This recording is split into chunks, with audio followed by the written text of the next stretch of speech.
Hello and welcome to Lemon Studios, where we talk anything and everything entertainment. I'm of course the Lemon himself, Zeke Lemon, and this is my thoughts and review of Moon Knight Episode 4, The Tomb. This was quite the episode. So yeah, we kick off right where we ended off, right? Khonshu's now locked up, and then they needed to get out, but Mark and Steven are down for the count, and Layla is having to save the day. These guys come in with basically the Halo gun, the Halo truck, and they like starting to shoot. I know there's the actual ones. It's not from Halo, but Halo's the first thing that came to my mind when I saw that car, so I'm calling it the Halo car. and and then Steven finally wakes up. They go to the tomb, and they start, it's really interesting to see how Layla is slowly falling in love with Steven and falling out of love with Mark, or not, because she actually still really cares for him, because she was heartbroken to be like, oh, so he's just gonna disappear from my life forever. Maybe she's taking it as like the both the same body and all that stuff. Um, but I mean, everything in this episode was absolutely awesome. I'm not gonna do a play-by-play like I did last week. um, but all these crazy moments from when they got to where the execution part is, where that one servant, I want to say, was there disrespecting the body and then chasing after Layla. Man, that was riveting. I was really scared for Layla for a second, especially when he got her, and I was like, she's done. I was like, oh my god, she's still alive. Oh no, she's done now. Oh my god, she's still alive. And then they went over the cliff. I was like, well, she's done. Oh my god, she's still alive. A nice rule of three there, and I really like the conversation between her and Harrow, Ethan Hawke's character, of just how he's like, hey, you might want to talk to Mark because he might have killed your dad. And also a nice little backstory with the dad, like how he was an archaeologist, and how Steven was just fascinated by that. But then, she goes and she finds him. I guess both pathways that they took, because Steven took the high road while Layla took the low road, and I guess they just meted up in the middle after she went through that really a good case of harder passageway and easier passageway. And they found the tomb of Alexander the Great. I really thought we were about to see Alexander the Great. I really wanted to see Alexander the Great, but we didn't. And then good use that, it all goes back to that thing of, making the maze. When he made the eye, this shows how much of a nerd I am. I thought we were like, oh my god, it's Yu-Gi-Oh! We're about to get the Millennium items in this bitch. I obviously didn't think that, but I was like, it'd be cool if we got the Millennium items in this bitch. And then let's get into what everyone was talking about. He grabs, I'm assuming Khonshu. I think it was Khonshu that was in Alexander's mouth.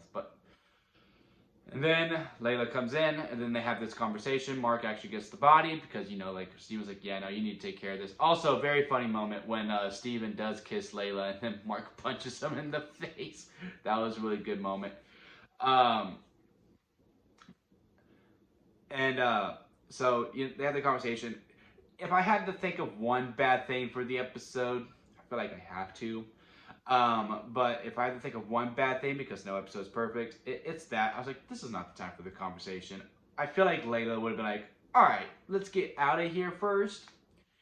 Then I'll have the conversation. That really wasn't the time for it, but hey, you gotta build the plot and all that stuff. Anyway, then Harrow and his group come in, and then they shoot Mark, and I was so surprised. I was like, are they killing him? Like, I was going through my mind, because I know nothing about Moon Knight. I was like, well, they were saying that Layla was going to take over and be the new avatars, that they could do that.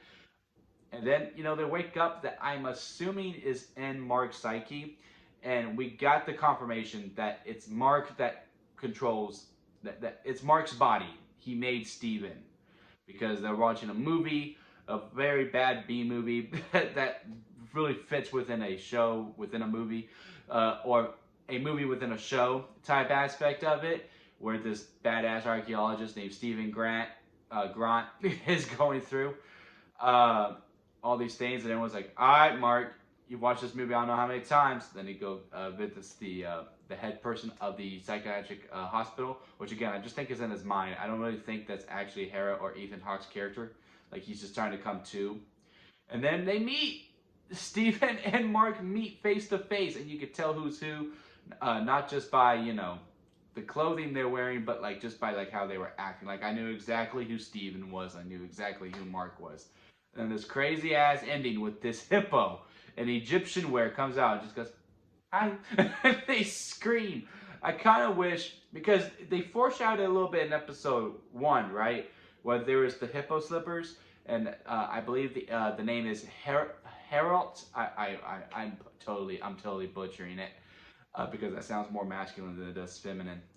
But they foreshadowed that, so Steven knows, but I guess Steven would still be surprised. But I think that would have been really cool if that was the one time that Steven, was less afraid of Mark. He was like, "Oh yeah, that's Harold." Like he was just expecting, and Mark was the one that screamed. I think that would have been interesting, but them both screaming is pretty funny as well, especially with the different pitches that they were, where Steven's so much higher than Mark's. I'm really looking forward to these last 2 episodes. It looks like this will be also the last sarcophagus. It's definitely Jake, right? I really hope we get to meet Jake next episode. I think the next episode would be the trauma episode where we learn why Mark created Steven and so on and so forth, because from my research of who she is, she's not in the comics, but she's like a childhood of fertility and all that kind of stuff. So maybe she will explain, Mark, this is why this is happening. This is why you have all these personalities, and so on and so forth. And then maybe Contra will break out because we got a finale to go to. It would be 2 different plots. One with Layla trying to get away from Harrow, and then Steven and Mark figuring out who they are. But yeah, really like this episode. Not my favorite. I think episode 3 is still my favorite, but this is a close second. But I am really enjoying this show, man. It's starting to contend with WandaVision as my favorite Disney Plus show out of all the Marvel properties. But what were your thoughts on Moon Knight episode 4 the 2? Comment below and let me know. If you like this video, give it a thumbs up. And if you like me, hit that subscribe button, as I am trying to pursue into my YouTube career.